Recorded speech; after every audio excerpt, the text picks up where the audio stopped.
Assalamualaikum warahmatullahi wabarakatuh. Halo guys, kami dari mahasiswi Institut Agama Islam Negeri Kendari, Fakultas Tarbiyah dan Ilmu Keguruan, Program Studi Pendidikan Agama Islam. Dalam video kali ini, kami akan membahas tentang manajemen perubahan berbasis sekolah.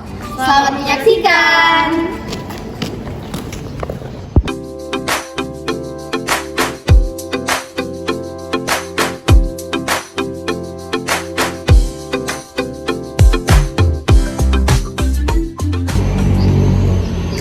Dalam era saat ini, keberhasilan dalam dunia pendidikan itu menjadi penting bagi masyarakat, di mana tergantung dengan sistem pendidikan baik secara nasional, daerah, maupun wilayah kota atau kabupaten.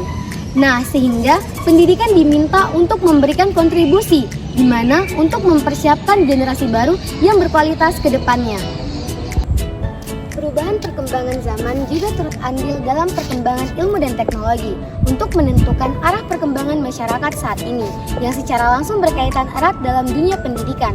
Manajemen merupakan salah satu unsur penting dalam pelaksanaan setiap program organisasi, termasuk di dalamnya adalah organisasi pendidikan.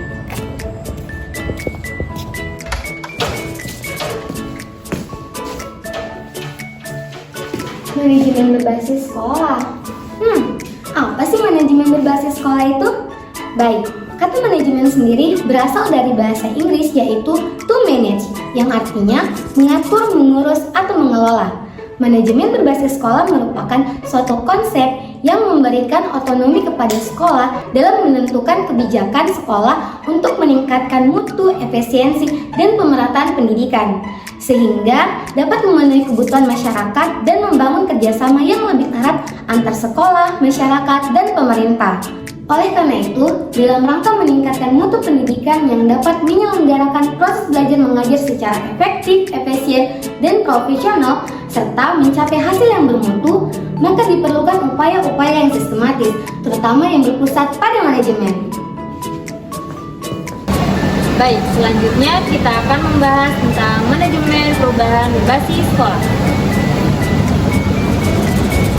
Istilah manajemen perubahan secara parsial terdiri dari dua kata, yaitu manajemen dan perubahan. Manajemen perubahan dapat diartikan sebagai suatu proses, alat, dan teknik untuk mengelola orang-orang agar berubah dalam rangka mencapai tujuan yang telah ditentukan. Tujuan utama itu adalah untuk meningkatkan kinerja organisasi dengan cara merubah bagaimana cara mengerjakan pekerjaan menjadi lebih baik. Perubahan pada umumnya berkaitan dengan perubahan lingkungan organisasi dan kehidupan masyarakat.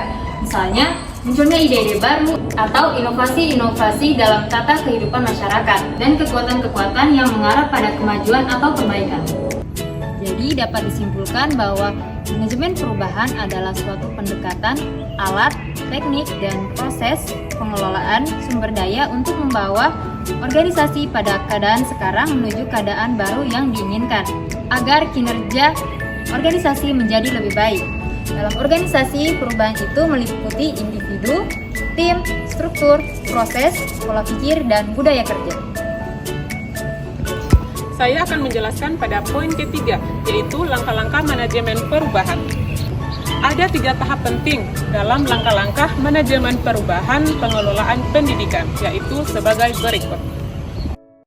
Tahap pertama, yaitu mencairkan atau unfreeze. Dalam tahap ini diperlukan adanya tindakan untuk mempersiapkan segala pihak dalam menerima perubahan yang dibutuhkan dengan menghancurkan status quo yang telah ada. Hal penting yang harus dicermati adalah dikembangkannya suatu penyampaian yang menarik, yang menjelaskan bahwa cara yang lama tidak dapat digunakan kembali. Pemimpin perlu membeberkan fakta terkait diperlukannya perubahan, membangun kepercayaan, serta secara aktif berpartisipasi dalam mengidentifikasi permasalahan dan berdiskusi bersama sehingga dapat membangkitkan motivasi dari yang lain.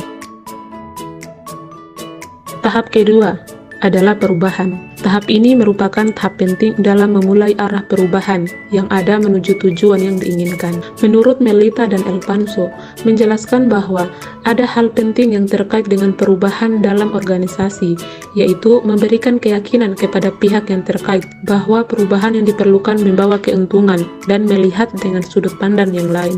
Mempunyai informasi yang terkait dengan perubahan yang ada, serta bertindak dan bekerja bersama dalam perubahan-perubahan yang baru sehingga pihak yang lain dapat berkontribusi secara aktif dengan perubahan yang ada dan membuatnya berhasil.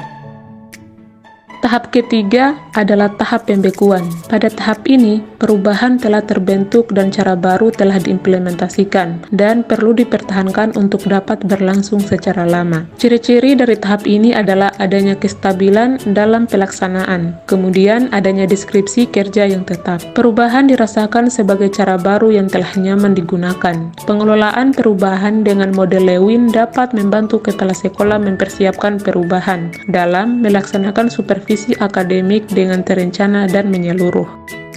Perubahan yang telah dilaksanakan harus dikontrol agar rencana perubahan yang telah dilakukan hasilnya dapat tercapai.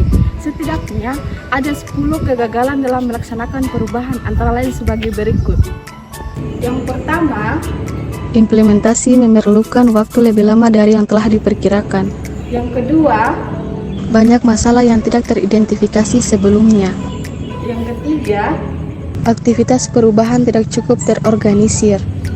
yang keempat, Aktivitas dan krisis bersaing memecahkan perhatian sehingga keputusan dan rencana tidak dilaksanakan sebagaimana mestinya. yang kelima.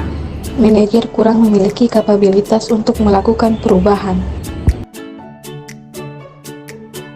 Instruksi dan pelatihan yang diberikan kepada subordinat tidak cukup. Faktor eksternal yang tidak terkendali berdampak serius terhadap implementasi perubahan. Manajer unit kerja tidak cukup dalam memberikan arahan dan lemah dalam kepemimpinan. Tugas pokok implementasi tidak terdefinisikan secara rinci. Sistem informasi yang tersedia tidak cukup untuk memonitor implementasi. Baik, itulah tadi informasi yang dapat kami sampaikan terkait manajemen perubahan berbasis sekolah. Lebih dan kurangnya mohon dimaafkan. Jangan lupa like, comment, and subscribe. Kami tutup dengan ucapan wabillahi taufiq wal hidayah. Wassalamualaikum warahmatullahi wabarakatuh.